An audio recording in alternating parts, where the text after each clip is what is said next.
you're talking billions of dollars being spent on advertising, promoting it online. Say that this has been the most expensive election. I think over 10 billion has gone into it from just both parties. Hello, welcome back to Ratcliffe Rambles podcast. Today I'm joined by Mr. Newman and Mr. Snowden.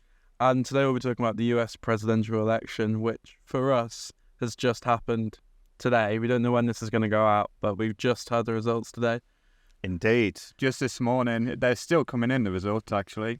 But as it stands, we are going to have another Trump presidency. We are. Beginning in January of 2025. And despite it being quite predicted to be a close call, in the end, there's been over 5 million more votes for Trump as it stands than for Kamala Harris. So in many ways, it's been quite a emphatic victory for him. Although when he first became president, he actually lost the popular vote, but about 3 million, wasn't he? But won the Electoral College. And this is a sort of a quirk of the electoral system in America, whereby each state is allocated a number of Electoral College seats. And so what presidential candidates are competing for are those Electoral College seats. Now, certain states in America are pretty much nailed on for certain parties. So what would be a good example of a Democratic state? Somewhere like New York. And California. California, indeed. Are very much nailed on, whereas Republican states, Like Texas, are nailed on. But then you have certain states who are likely to go swing states, who will kind of fluctuate between the different ones, and these are also known as the battleground states. So in many respects, the presidents don't even bother visiting the states, where they're going to win, because it's a waste of time, it's a waste of money, and you're talking billions of dollars being spent on advertising, promoting it online. Say that this has been the most expensive election. I think over 10 billion has gone into it from just both parties. And it's likely, it'll be interesting to see how that spending goes, because it doesn't always actually lead to victory. So you'd think that the spending gives an advantage to a candidate, but in 2016 Hillary Clinton outspent Donald Trump and lost. And something I think with Biden in 2020 as well. I could predict the same being the same with Harris as well, because I think they had a lot of backers, a lot of money coming in. So only time will tell whether it was actually her that was spending the big money to get the negative result. Indeed. So I think for those who aren't aware of the American election system, could you just briefly explain how the Electoral College sort of works? So you've touched on it briefly. Yeah, so essentially each state, so there's 50 states in America, all of various different sizes, and what happens with them is that they are allocated a different number of Electoral College seats. So I think California has a very large number of seats, whereas some smaller states like, I think, New Hampshire will have relatively few because the population is very low. And what you have, though, is that you've got certain key battleground states like Pennsylvania, which people would have heard a lot of. Is the main one, and that has 19 Electoral College seats, which is not necessarily the most, but because it's a swing state, it can really kind of turn the election in the favour of one candidate or the other. In the end, though, I think with the result, it's been fairly emphatic in terms of Donald Trump taking these swing states. Yeah, the reason we actually have these college seats is because you have places like New York and California that will have so much influence because they've got so much of a population that they get worried that these certain areas are going to swing the vote in a certain area. And generally, we've had the Clinton-Trump election where those places would have swung the vote for Clinton, but actually, because of the electoral system over there, it actually came out to be Trump. It just means that we don't have that high population actually leading to the result and driving the result in the end. How do you feel about the election? As in, from a political standpoint, do you agree with what the Americans decide is best for their country? Well, it's not my place to say what the Americans should or shouldn't do. However, I think I was unsurprised by the results of the election. I don't know what your view on it would be, Mr. Snowden. Yeah, I think there was some hope towards the end from certain quarters that Harris was going to win, but I think he had the drive. He was looking the most confident for a long time that Trump was going to win. And in all honesty, it's the democratic process. Not only has he won the electoral vote in regards to the seats, but in regards to the colleges, but also in regards to the popular vote, which is really important. I think there was a difficulty for Kamala Harris in being part of Biden's regime. So she is, in essence, a sort of incumbent. And so she was associated with some of the difficulties of that the Biden regime have faced. So things like inflation, the Gaza conflict. Yeah, the issues with the Gaza conflict as well. So there's a number of things which have kind of conspired together. So the state of the economy in general. I was listening to the radio this morning. You had someone who'd campaigned for the Democrats, felt that appointing Tim Walz as vice president, the vice presidential nominee, that's turned out to be a bad thing, because an alternative would have been someone like Josh Shapiro, who's the governor of Pennsylvania and is very popular there. He's also a moderate. He's well known for being a moderate. So not only could he have delivered that state with its 19 electoral college seats, but what it could also have done is really undermined Trump's accusations of Kamala Harris being a communist and a what's the word? The words are sort of liberal. It's sort of liberal elite. Liberal elite, yeah. It was sort of like playing. Oh, she's a left-wing extremist, which in reality she is a centrist. He did make a lot of extreme comments for the campaign. Well, a lot of extreme and inappropriate comments, and it's quite interesting if you listen to the voters, particularly those who voted for Trump, on how they reconcile some of the unsavoury aspects of him, including wanting to use the B word to describe Kamala Harris yesterday. They think ultimately that he doesn't quite mean what he's saying, and he's just kind of saying it for effect. So I think if you look at most of the Red Mirage, most of the southern states were all Republican swinging. So I think that's where you appeal to. Yeah, so I think that's where, and that issue will be, that issue will be on the top of the minds of people in those states. What's quite interesting in America, as well, is that they really break down the demographic of the vote to look at particular demographics. So, for example, looking at the Hispanic, Latino vote, the Afro-American vote, they look at it in age, and in terms of it, they go into a lot of detail in terms of how you appeal to this. And I think what you've found now is that a lot of these the Hispanic voters, who are now third or fourth generation, they really regard themselves as being American. They speak English at home as their first language. Yeah. They might have a bit of Spanish that they use, but in many ways they see themselves as American. So issues like immigration don't cut through with them, because they all also believe that the border should be tighter, and they don't necessarily on their policies which are sympathetic with migrants do not appeal to this group anymore. So it's interesting that in many ways the American society has fundamentally changed, and it'll be interesting to see what actually happens with a Trump presidency. With Kamala Harris, I think it would have been more predictable. Yeah, definitely. I think it would have been more continuity. Yeah, more continuity. I think that's a better word for it. And I think with Trump, there is a degree of unpredictability, which means that you don't entirely know what direction it's going to take.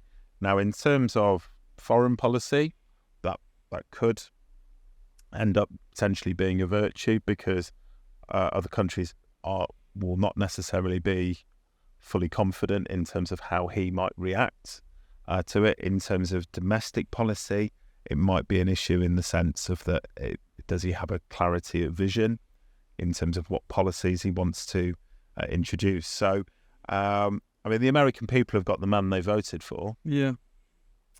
And it's now up to him to take on the office of the presidency. I think there was concerns that this could be the last election that people actually vote in. I don't think that will be the case. But he said that one of his writing that you only have to vote once. You got to vote this time, and then that's it forever. Well, given that he's in his late 70s, it might not necessarily come to pass. And you can only stand for president in the USA, or you can only be elected president twice in the USA. So no matter what's going to happen, this is going to be his last presidency. Indeed. I mean, the key thing, I think probably, again, another interesting thing of what he might attempt is is any constitutional reform in America, whereby he can potentially stand for office again. I mean, he's a non-conformist. He's doing things in very, very different ways to what people have done before. So, and that's very appealing to a large demographic in the country. But he's got to do things in a pragmatic way, and he's got to get things done. So, in the end, there will be a fatigue. I think as well on that occasion, you also had the Black Lives Matter protests in the wake of the George Floyd murder. So there was a number of contextual issues which he didn't deal with particularly well, and you don't know what's going to happen. I think he has very strict policies. From when I was looking at it, is what he's saying is income tax. He just wants to get rid of taxing foreign imports to America, tighter border control. So I think he had very set when I get in, I'm going to do this, this, and this. I think that might have maybe guided some voters, because some voters would vote for change, but as we see in every election, they promise a lot, they can't always deliver it. Indeed. I mean, it'd be very difficult to abolish income tax in general, given the expenditure of the federal government. I think that's one thing that the messages he was putting forward, they're really simple. So he's going to stop that immigration, he's going to raise the tariffs, and he's going to make America great again. And there's all these really simple messages that really appealed to the electorate. And this is why he sort of won, in my opinion. It's this simple message that people want to hear. But he is very brief to the point, I think. So, if you were in America, based on your views, who would you have voted for if you could have? Without being too...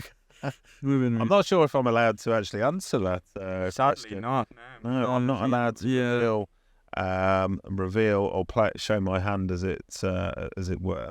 I think in terms of it, this is where it's clearly a reflection of what's going on in America, and you can point to things like fake news and misinformation that's going online, conspiracy theories, a number of different things that are going on. However, this is this is the result of a fair and democratic election. So it's now up to the politicians in America now to actually listen to this and learn from it, and actually take active steps. So if you're a Democratic member of the Democratic Party, if you're an elected representative, depending on which state you're in, you've got to really kind of reassess the way that you're aligning yourself on particular issues, because for whatever reason, Trump has gained a majority of the vote, and that's going to give him 4 years in office. And it'll be interesting to see what happens in time with both the House of Representatives and the Senate, because if he takes both of those and they're Republican controlled, there is even less checks. Sorry, even fewer checks, pedantry on his power. So from that point of view, that it'll be interesting how that develops. Now, not having checks on your power is often a bad thing, because it means you haven't got people to tell you no. Yeah. And you're surrounded by yes men. And I think you get very poor decisions being made. So, for example, the invasion of Iraq, which I think has come to pass that was not a positive foreign policy decision to have made. It's caused a lot of destabilisation. And there'll be a number of decisions where you want to make sure that you're scrutinised in the decisions that you're making to make sure that you are coming out with the best possible policies. I think the biggest thing in American elections specifically is like endorsements. I've seen loads of different. I know Elon Musk was one of Trump's biggest, and he actually rewarded people who voted early by giving them $1 million. I think it's they registered. So registered to vote early. Because if they voted, that would be electoral interference. So registered to vote early, you got £1 million. And I just can't imagine something like that happening here. Like the endorsements kind of thing. Well, I think the total spend in the UK election was in the region of £30 million, and it was only over 6 weeks. So it was a lot more scaled down in comparison. But you see the endorsements that were made. You saw the sort of the Democratic Party. They get all the best celebrities turning up. You've got Lady Gaga. You've got Taylor Swift, Katy Perry as well. So in the end, in terms of these endorsements, it doesn't necessarily translate into success if you get a lot of high-profile supporters.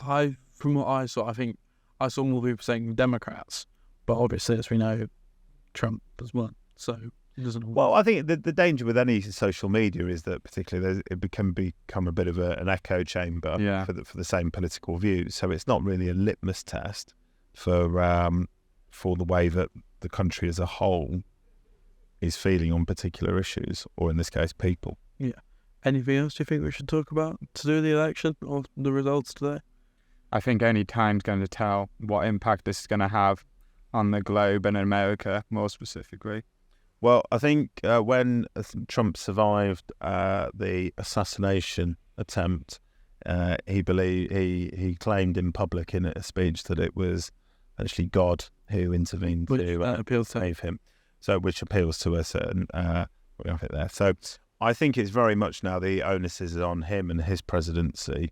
Now that he'll want to make sure that you would have thought he'd want to make sure that he has a positive legacy, and so that he perhaps doesn't have some of the issues which are now going to blight Joe Biden's presidency in terms of how his time will be remembered in office. So he's got a good opportunity. It depends what his main driving force is. See what he does first. Indeed. We'll have to reconvene in 4 years. Yeah, I've had to come back and see. I'll put it in my diary. It's currently empty. Yeah. That time. So there, is that everything we think we can? Yeah. Okay, so thank you for listening and watching Ratcliffe Rambles podcast. We'll be back next week. Follow us on Instagram, Ratcliffe.Rambles, and we'll see you next time. Goodbye.